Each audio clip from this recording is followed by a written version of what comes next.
안녕하세요. 어라운드 오브 스튜디오 플래처입니다. 오늘은 인프라 네트워크 이야기인데요. DSR에 대해서 말씀드리려고 합니다. 네, DSR이라고 하면은 다이렉트 서버 리턴의 줄임말인데요. 로드 밸런서 쪽에서 사용되는 통신 방식에 대한 용어입니다. 간단하게 설명을 우선 드리면 로드 밸런서를 거치지 않고 서버에서 클라이언트로 직접 트래픽, 그러니까 패킷이죠. 이 패킷을 전달을 하는 것을 의미를 합니다. 아래 그림이 간단한 DSR에 대한 도식화를 해놓은 건데요. 이제 서버에서 클라이언트로 직접 이제 리턴이 되고 있는 주황색 화살표를 보실 수 있을 겁니다. 우선은 프록시 모드에서는 서버에서 게이트웨이 IP를 로드 밸런서의 IP로 잡는다. 이런 부분이 있고, DSR에서는 서버에서 게이트웨이 IP를 로드 밸런서의 IP가 아닌 L3 라우터, 그러니까 가운데 중축 역할을 해주는 이 L3 스위치나 라우터의 IP를 갖고 있는다.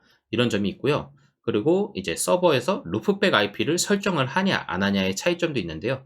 DSR에서는 서버에서 루프백 IP로 로드 밸런서의 VIP를 잡아주게 됩니다. 자, 그럼 우선 프록시 모드와 비교를 해볼 건데요. 프록시 모드의 통신 방식에 대해서 한번 살펴보도록 하겠습니다. 우선은 이 첫 번째, 클라이언트에서 서버로 이제 리퀘스트를 보내게 될 건데요. 그때 생성되는 이 패킷에는 출발지와 도착지의 IP 정보가 담겨져 있습니다. 그래서 이쪽에 보시면 소스 IP는 자신, 클라이언트 IP가 달려있는 거고, 그리고 데스티네이션 IP는 로드 밸런서가 갖고 있는 VIP라고 하죠. 이제 대표적인 이 서비스 IP를 잡게 됩니다. 그렇기 때문에 이제 실질적인 이 서버의 IP는 클라이언트가 알 필요가 없는 거죠. 자, 아무튼 이 패킷이 이제 그러면 로드 밸런서로 이동을 하게 됩니다. 이쪽에서 이제 패킷의 IP 정보들이 이제 고쳐지는데, 소스 IP는 내부 통신에서 사용되는 프록시 IP인 B-로 변경이 되고요. 그리고 데스티네이션 IP는 실제 통신이 필요한 서버 IP로 이제 수정이 됩니다. 그럼 이 패킷은 이제 서버로 도달하게 되는데요. 서버에서 뭐 일정한 로직의 처리를 이루고, 그 다음에 리스폰스를 이제 보내는 이런 패킷이 생성이 됩니다.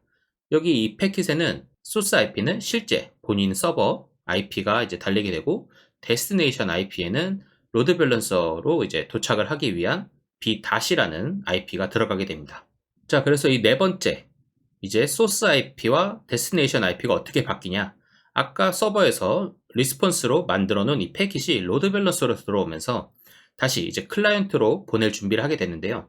그렇기 때문에 데스티네이션 IP는 클라이언트의 IP가 들어가게 되고, 그리고 소스 IP의 경우에는 클라이언트에서 바라봤던 로드 밸런서의 VIP인 B라는 정보가 들어가게 됩니다.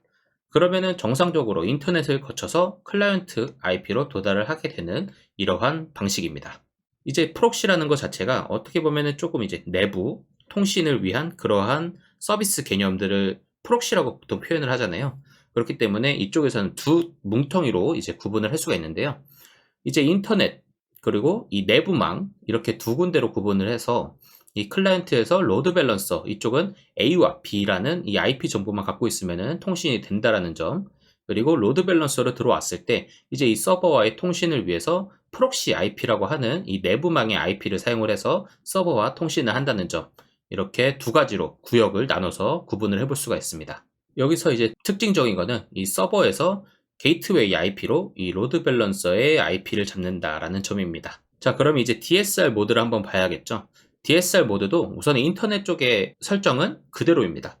우선은 이 클라이언트에서 이 서비스를 이용하기 위해서 패킷을 이제 보내게 되는데, 리퀘스트를 보내는 거죠. 그랬을 때는 소스 IP는 클라이언트 IP, 본인의 IP가 들어가고, 데스티네이션 IP에는 그대로 또 목적지 서비스 IP인 VIP인 B가 여기에 들어가게 됩니다. 그래서 이쪽에서 로드 밸런서로 이제 패킷이 들어오게 되는데, 여기서 이제 통신하는 방식이 차이가 발생을 하게 됩니다. 자, 두 번째로 소스 IP는 원래는 B-로 프록시 IP를 사용을 했었죠. 왜냐면은 이 서버에서 리스폰스로 들어오는 게 이 프록시 IP를 보고 들어와야 되니까 이 소스 IP를 변경을 했었는데, 이번에는 DSR 모드이기 때문에 소스 IP를 그대로 클라이언트 IP로 유지를 한 다음에 보내게 됩니다.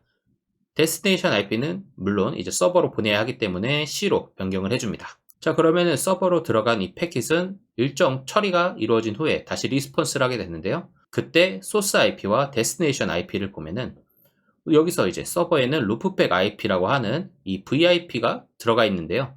이게 이제 소스 IP로 담기게 됩니다. 그리고 이 데스티네이션 IP는 아까 이쪽에서 로드 밸런서에서 소스 IP를 변경하지 않았잖아요.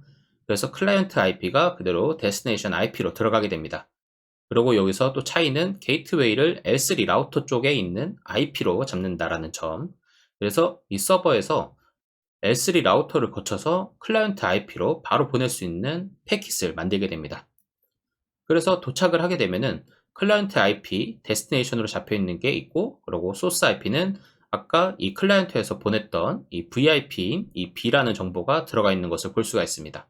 그렇기 때문에 이 인터넷 영역에서 이 클라이언트가 사용을 할 때에는 별다른 차이점을 못 느끼게 되는 거죠. A랑 B라는 이 IP만 사용을 해서 소스와 데스티네이션을 계속 변경을 하면서 통신이 됐으니까요. 하지만 이 내부 쪽에서 이제 차이점이 좀 발생을 한 거죠. 그래서 이 로드 밸런서에서 서버로, 그 다음에 서버에서 로드 밸런서를 거치지 않은 바로 다이렉트로 클라이언트로 전송이 되는 이러한 방식이다. 이렇게 봐주시면 되겠습니다. 그래서 DSL과 프록시 모드의 각각의 좀 특징, 뭐 장단점이 될 수도 있고 이런 것들 좀 보면요. DSL 모드는 클라이언트의 요청에 대해 서버에서 직접 응답하는 방식입니다. 그렇기 때문에 L4를 경유하지 않고 바로 클라이언트로 응답을 해서 L4 장비의 부하가 좀 적어지는 그런 특징이 있죠. 장점이 될 수도 있는 거고요.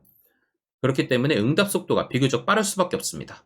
하나 거쳐야 되는 거를 거치지 않았기 때문에 아무래도 속도가 좀 더 빠른 점이 있고요. 이렇게 되면은 이제 서비스 개념에서, 서비스 레벨에서 좀 더 생각해 볼 수 있는 게 있는데, 서버에서 클라이언트 IP를 원래는 프록시 모드일 때는 확인을 할 수가 없었는데, 이거를 DSL 모드로 변경을 함으로써 서버에서 클라이언트 IP를 확인을 할 수 있기 때문에 어떤 고객이 어떠한 정보들을 사용을 했는지, 요새 그런 추천 시스템 같은 그런 레코멘데이션 시스템에는 이제 어떤 고객이 어떠한 트래킹을 하는지 이런 것들을 이제 체크를 많이 하잖아요. 그래서 이런 데이터를 축적하는 데 활용이 될 수 있다. 이 패킷들이 이제 어떤 정보를 갖고 있는지 고객별로 좀 구분을 해서 계산을 해볼 수 있다는 장점이 있고요. 하지만 같은 L4에 등록되어 있는 다른 서비스와 어떠한 통신이 필요하다 했을 때는 좀 통신이 어려운 점, 패킷 자체의 정보가 L4의 정보를 갖고 있지 않기 때문에 바로 밖으로 나가버리잖아요. 그래서 같은 L4 안에 있는 다른 서비스와는 통신이 어렵다. 이런 부분이 있습니다. 뭐 요새 뭐 그런 마이크로 서비스라든가 뭐 이런 MSA에 대한 얘기들을 많이 하는데, 이제 이게 각 기능별로 이제 서비스 어플리케이션을 다 구분을 해 놓는다는 의미잖아요.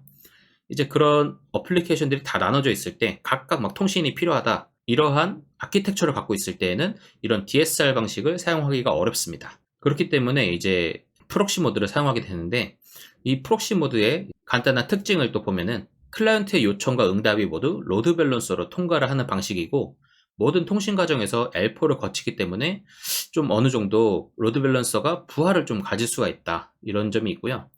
그리고 서버와 로드 밸런서의 통신 과정에서 NAT를 사용해서 네트워크를 사용한다. 뭐 이런 특징들이 있습니다. 그러면 이 프록시 모드에서는 클라이언트의 IP를 알 수 없기 때문에 이런 서비스를 개발을 하고 거기서 어떤 데이터, 유용한 데이터를 좀 얻고자 하는 그런 서비스 개발자들은 이런 프록시 모드를 싫어하는데, 이때 DSL 모드를 사용하면 또 다른 서비스와 통신을 할 수 없는 이런 문제점들이 좀 생기잖아요. 이랬을 때 이제 해결을 하기 위해서는 헤더에 exported for라는 이제 그러한 헤더 태그를 하나 달아서 클라이언트 IP가 원래 뭐였는지 그것을 L4에서 직접 담아서 서버 쪽으로 전달을 해주는 그런 방식을 사용을 많이 합니다. 네, 이제 그런 부분으로 어느 정도 단점들은 해소를 시킬 수가 있다라는 점이 있으니까 이런 부분은 참고를 해주시면 좋을 것 같습니다. 자, 이렇게 해서 DSR 모드에 대해서 간단하게 알아보았습니다. DSR도 사실 뭐 방식이 여러 가지인데 오늘은 IP 기반으로 하는 그런 DSR을 말씀을 드렸고요. 이거 외에도 맥 어드레스를 또 뭐 변경을 해서 사용하는 그런 DSR 방식도 있고 뭐 여러 가지가 있으니까 좀 더 깊게 공부하고 싶으신 분들은 그런 부분들을 좀 알아보시면 좋을 것 같고요. 우선 간단한 개념만 알아도 우선은 저희가 네트워크 아키텍처를 좀 구성을 하는데 좀 더 도움이 될 수 있다라는 점에서 이 정도만 알아두셔도 좋을 것 같다라는 생각을 합니다. 자, 그럼 오늘 영상은 여기서 마치도록 하겠습니다. 오늘도 좋은 하루 되시길 바라겠습니다. 감사합니다.